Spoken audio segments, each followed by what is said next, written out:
Hello, sweet peaches. You are welcomed by the Honey Peach channel. Today we have a special video for you. A boring story so you can relax. Let your thoughts go and fall asleep. Make yourself comfortable. Snuggle up warm. It has time to drift off into the world of dreams with our lulling story. Good night, and enjoy listening.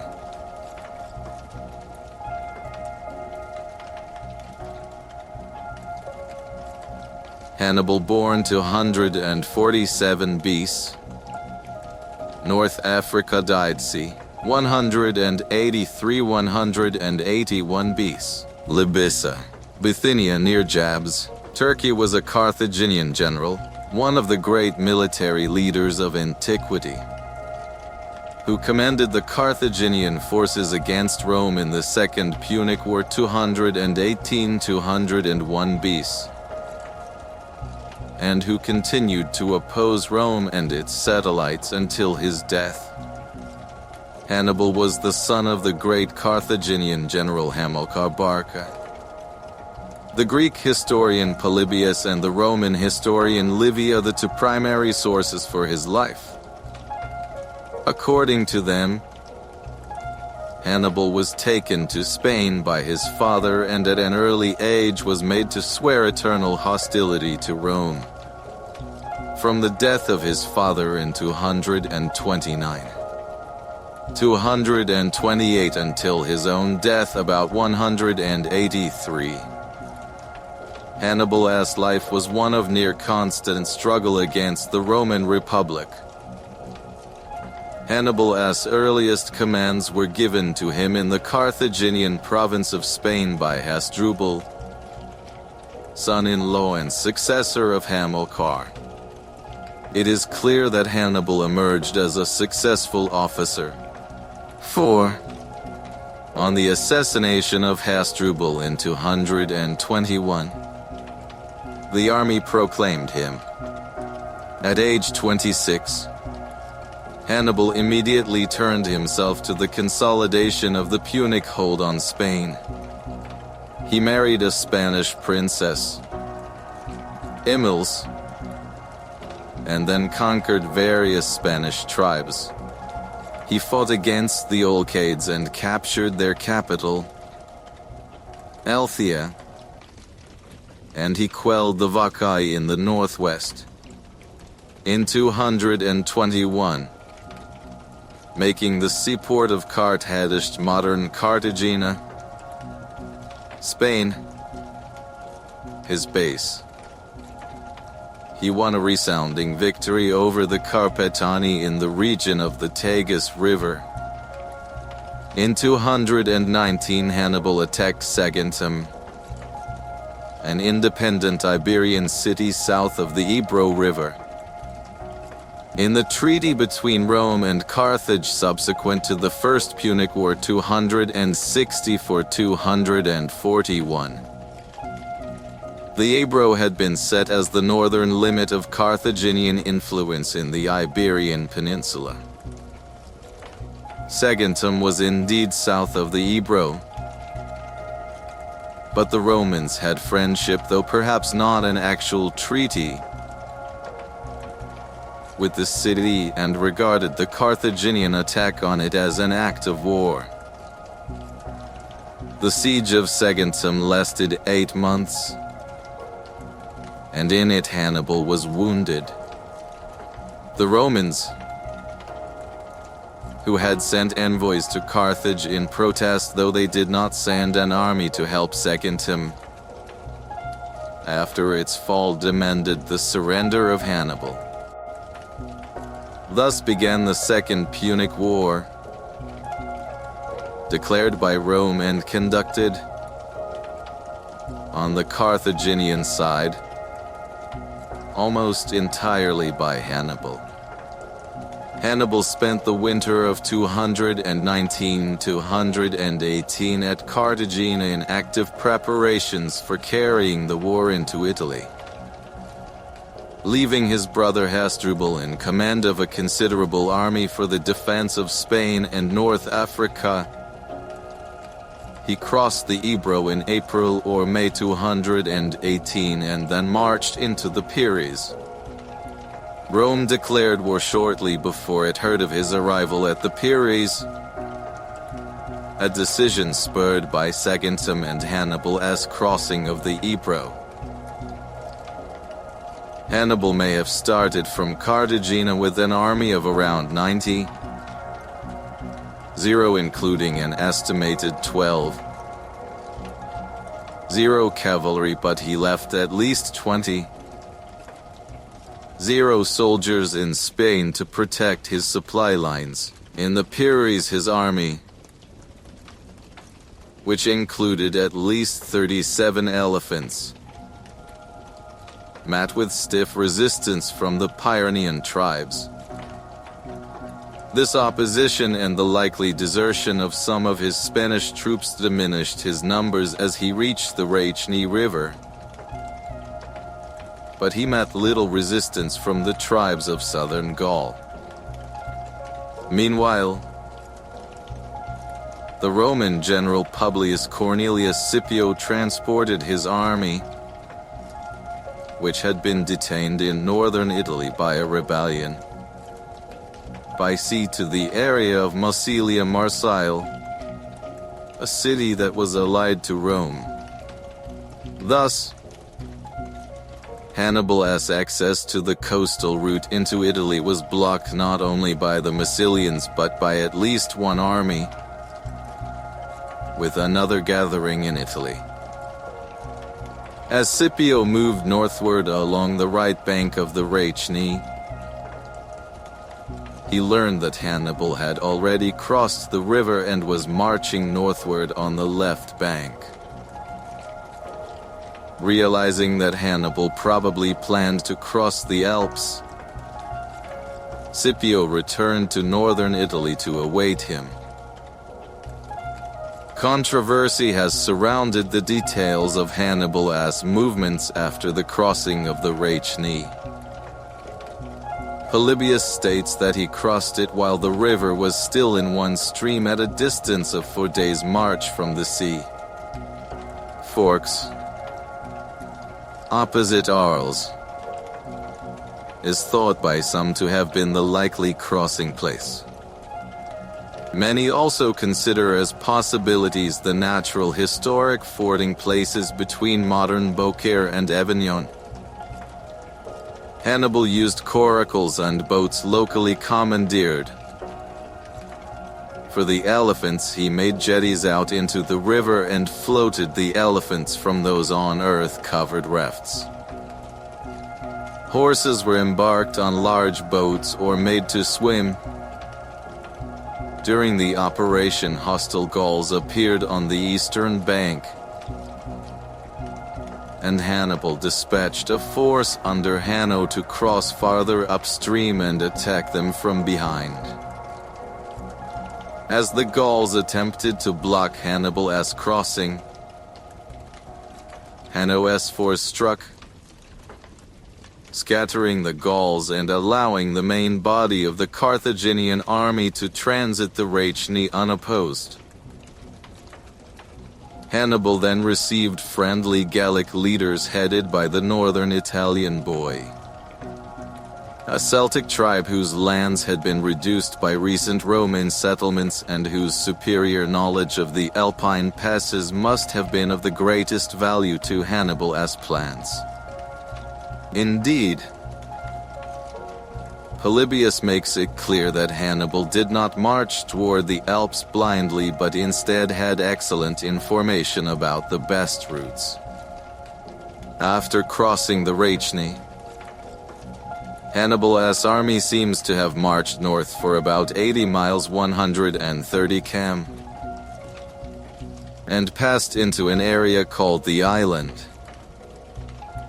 the identification of which is the key to Hannibal's subsequent movements on land. According to Polybius, it was a fertile, densely populated triangle bounded by hills, by the Rachni, and by a river that is probably the Isre. The confluence of the Rachni and the Isray marked the boundary of the Alabrages tribe, and on the island a civil war was being fought between two brothers, possibly both Alabrages chieftains. Brancus, the elder, in return for Hannibal's help, provided supplies for the Carthaginian army, which, after marching about 750 miles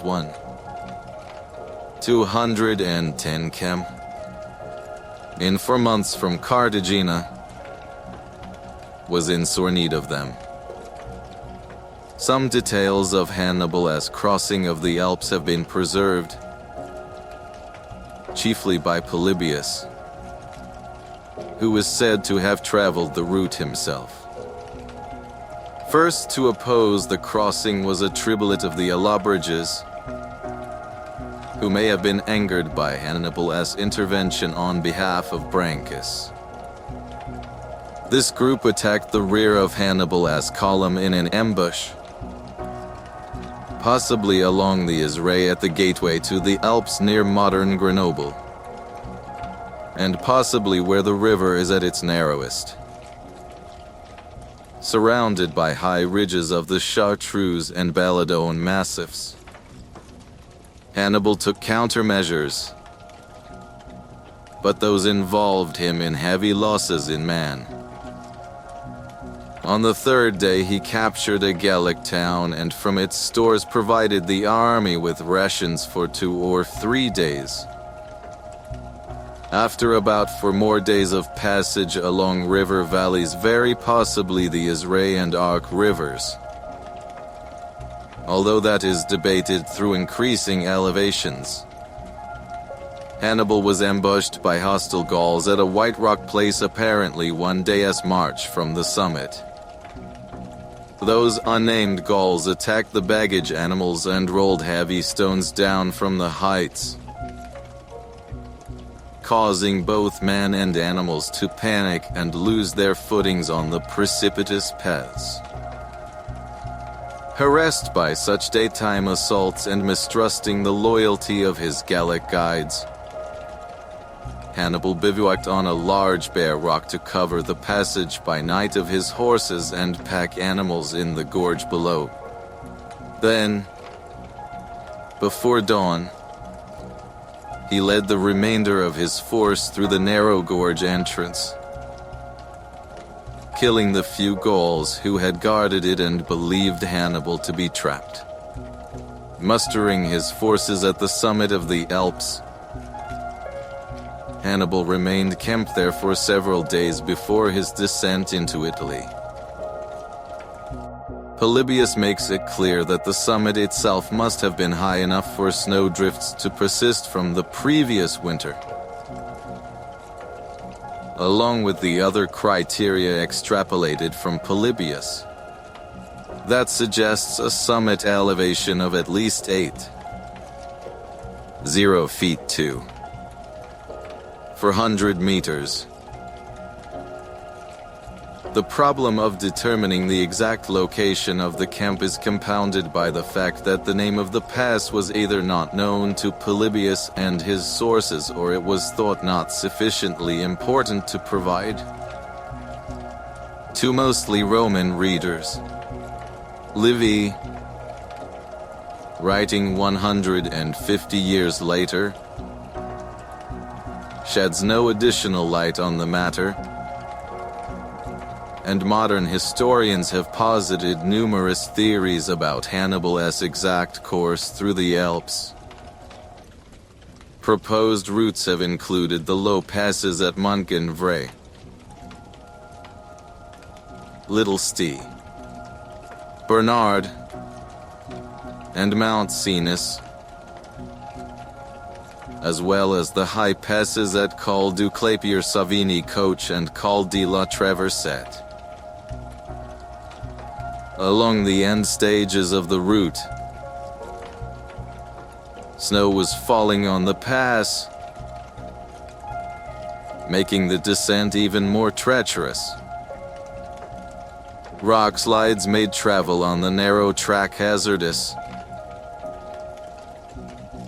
and the army was held up for most of a day while it was made passable for the pack animals and elephants. Finally, on the 15th day, after a journey of 5 months from Carthagena, with 25, 0 infantry, 6, 0 cavalry, and most of his original 37 elephants, Hannibal descended into Italy. He had surmounted the difficulties of climate and terrain, the guerrilla tactics of inaccessible tribes, and the major difficulty of commanding a body of men diverse in race and language under conditions to which they were ill-fitted. Hannibal's forces were now inadequate to match the army of Scipio, who had rushed to the Po River to protect the recently founded Roman colonies of Placentia, modern Piacenza, and Cremona. The first significant action between the two armies took place on the Po Plains, west of the Ticino River, and Hannibal's Numidian cavalry prevailed. Scipio was severely wounded, and the Romans withdrew to Placentia. After maneuvers failed to lead to a second engagement, Hannibal successfully goaded the army of Sempronius Longus into battle on the left bank of the Trebia River south of Placentia, December 218. The Roman force was soundly defeated, although it is likely that the wounded Claudius Scipio did not take part in the battle, and it is uncertain if any of his legions were part of the action. That victory brought both Gauls and Ligurians to Hannibal's side, and his army was considerably augmented by Celtic recruits. After a severe winter, Hannibal was able to advance in the spring of 217 as far as the Arno River marshes, where he lost an eye to infection. Although two Roman armies were now in the field against him, he was able to outmaneuver that of Gaius Flaminius at Aretium, modern Arezzo, and reached Curtin, modern Cortona. By design, that move forced Flaminius' army into open combat, and in the ensuing battle of Lake Trasimene, Hannibal's troops all but annihilated the Roman army, killing at least 15 soldiers, many of whom were driven into the lake to drown. An additional 15 Romans and allied troops were captured. Reinforcements of about 4 cavalry under Gaius Centenius were intercepted before they arrived and were also destroyed. The Carthaginian troops were either too worn to clinch their victories and march on Rome, or Hannibal considered the city to be too well fortified. Hannibal, furthermore, nurtured the vain hope that the Italian allies of Rome would defect and cause civil war. Hannibal spent the summer of 217 resting at Picenum, but later he ravaged Apulia and Campania. Meanwhile, the delaying tactics of Quintus Fabius Maximus Cunctator's army allowed only skirmishes between the two armies. Suddenly, in the early summer of 216, Hannibal moved southward and seized the large army supply depot at Cannae on the Aufidus River. There early in August, the Battle of Cannae, modern Monte di Can, was fought. Hannibal chose the ground wisely. He commanded the water supply of the Aufidus, and he forced the numerically superior Romans into a narrow plain bounded by the river and a sizable hill. He also positioned his army in such a way that the Romans had to engage it by facing into a hot summer wind carrying dust that irritated the eyes and reduced visibility. When battle commenced, the Gauls and Iberian infantry of Hannibal as center line yielded without breaking.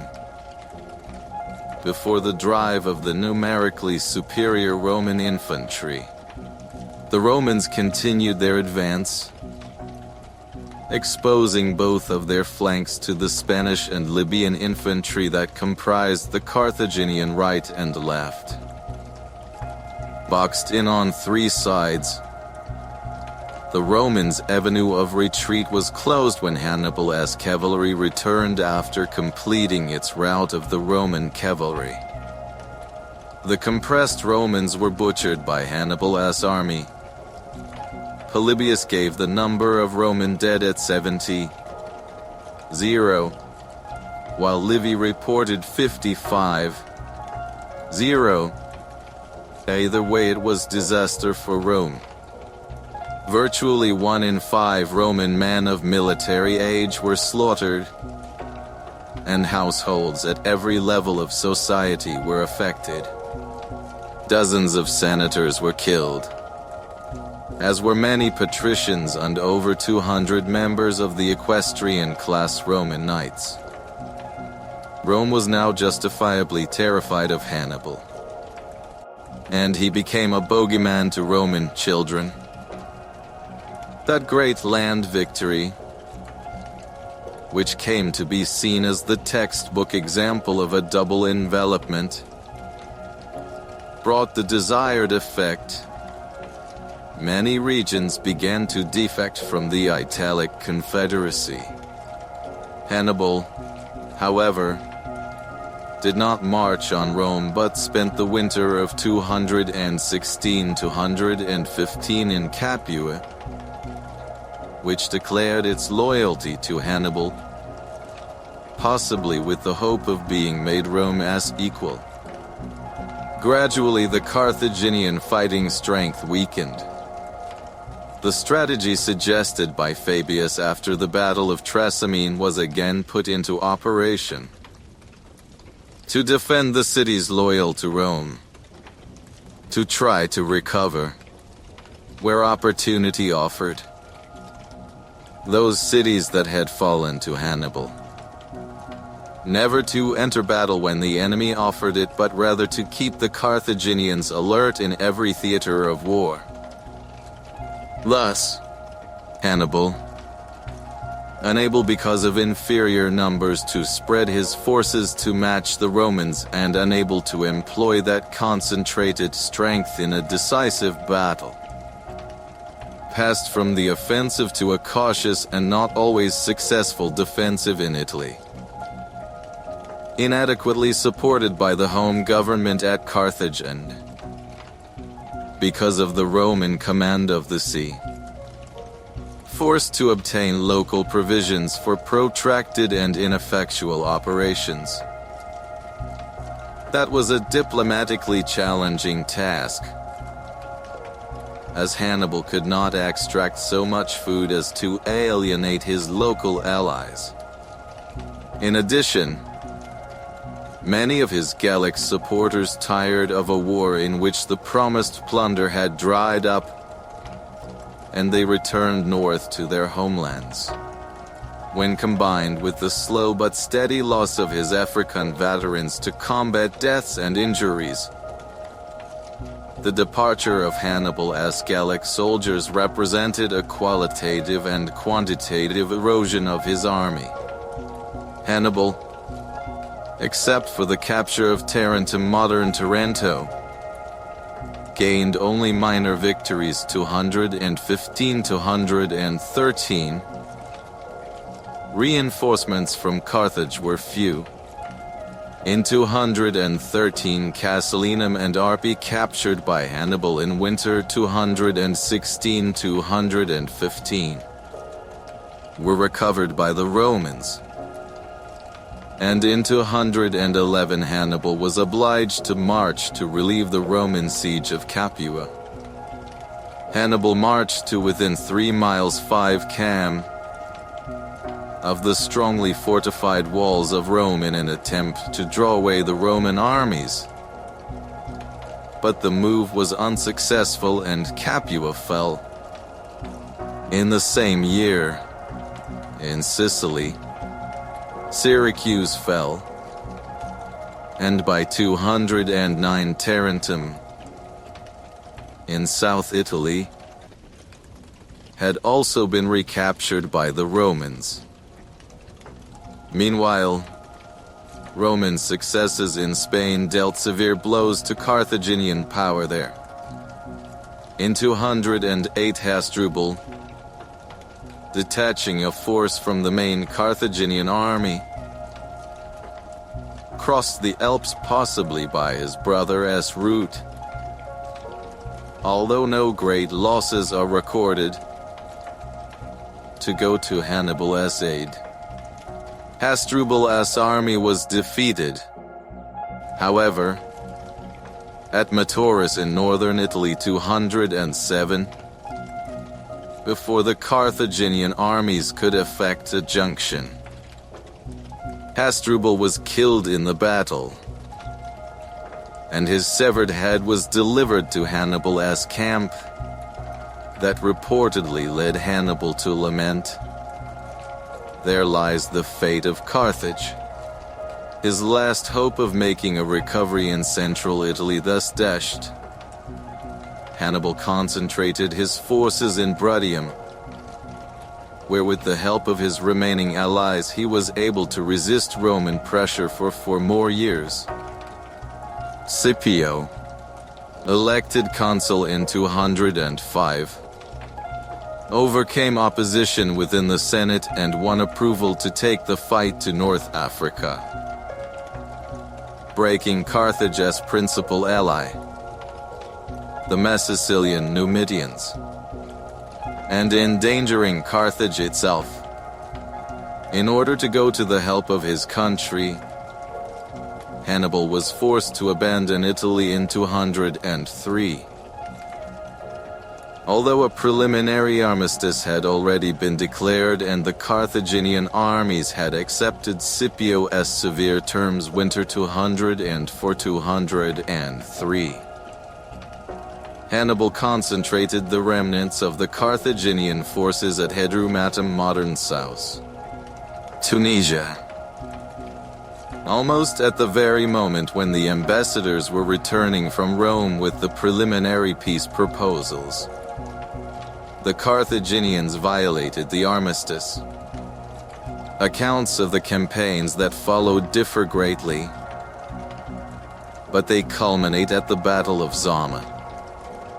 Both Hannibal and Scipio, in order to link up with their respective Numidian allies, moved up the Bagradas River to the region of Zama Regia. Hannibal was now deficient in cavalry. The mercenary troops of his front line and the African infantry of his second line together were routed, and Scipio, seeing that Hannibal's third line, the veteran soldiers, was still intact, reformed his front and brought up the Numidian cavalry of Massinissa, his Numidian ally, in the Carthaginian rear. Hannibal lost 20-0 men in defeat, but he himself escaped Massinissa pursuit. That marked the end of Hannibal's military campaigns on behalf of Carthage. The treaty between Rome and Carthage that was concluded a year after the Battle of Zama frustrated the entire object of Hannibal's life. But his hopes of taking arms once more against Rome lived on. Although accused of having misconducted the war by his enemies in Carthage chiefly, the merchant faction led by Hannibal was made a Sefit, a civil magistrate, in addition to retaining his military command. As Sefit, he was able to overthrow the power of the oligarchic governing faction at Carthage and bring about certain administrative and constitutional changes. Although Scipio Africanus, who had bested him at Zama, supported his leadership in Carthage, he became unpopular with a certain faction of the Carthaginian nobility because he challenged their graft. According to Livy, that led his enemies to denounce him to the Romans for inciting Antiochus I of Syria to take up arms against Rome. The strength of that accusation was questionable, but Hannibal was forced to flee. First to Tyre and then to the court of Antiochus at Ephesus 195. There he was welcome at first, since Antiochus was preparing war with Rome. Soon, however, the presence of Hannibal and the sound advice he gave concerning the conduct of the war became a source of embarrassment, and he was sent to raise and command a fleet for Antiochus in the Phoenician cities. Inexperienced as he was in naval matters, he was defeated by the Roman fleet offside in Pamphylia. Antiochus was defeated on land at Magnesia in 190, and one of the terms demanded of him by the Romans was that Hannibal should be surrendered. Again, accounts of Hannibal's subsequent actions vary. Either he fled via Crete to the court of King Prusias of Bithynia, or he joined the rebel forces in Armenia. Eventually he took refuge with Prusias, who at that time was engaged in warfare with Rome's ally, King Eumenes I of Pergamon. He served Prusias in that war, and in one of the victories he gained over Eumenes at sea. It is said that he threw baskets of snakes into the enemy vassals in one of the earliest documented examples of biological warfare. The Romans' influence in the East had expanded to such a degree that they were in a position to demand the surrender of Hannibal. In one account of his final hours, Hannibal, expecting treachery from Bithynia, sent out his last faithful servant to check all the secret exits from his fortress at Labissa near modern Jabs, Turkey. The servant reported back that hostile unknown guards stood at every exit. Knowing that he had been betrayed and was unable to escape, Hannibal poisoned himself in a final act of defiance against the Romans. The year is uncertain, but was probably 183. It is not to be expected that his Roman biographers would treat Hannibal impartially, but Polybius and Dio Cassius give the least biased accounts. In spite of the charges of Hannibal's cruelty put forth by the Roman authors, he did enter into agreement with Fabius for the return of prisoners and treated with respect the bodies of Tiberius Sempronius Gracchus consul 215 and Lucius Aemilius Paulus 216, the fallen enemy generals of Everus. The other charge commonly laid against him, no direct evidence is found other than the practices necessary for a general to finance a war. Indeed, He spared Fabius's farm in Campania while ravaging the surrounding countryside, although that was done to fuel rumors that Fabius had reached an accommodation with Hannibal. Much that was said against Hannibal might be ascribed to Roman propaganda, especially from Livy. One claim laid against him was that he cannibalized the bodies of his dead soldiers in times of great difficulty, but Polybius dismisses that charge as an idle suggestion made by a Carthaginian commander and offers no evidence that Hannibal acted upon it. In retrospect, Hannibal's physical bravery is well attested, and his temperance and continence were usually praised. His power of leadership is implied in the lack of rioting and disharmony in that mixed body of man he commanded for so long, and the care he took for his elephants and horses as well as his men gives proof of a humane disposition. His treachery, that Punica finds that the Romans detested, could from another point of view pass for resourcefulness in war and boldness in stratagem, of his wit and subtlety of speech. Many anecdotes remain. He spoke Greek and Latin fluently, but more personal information is absent from his biographies.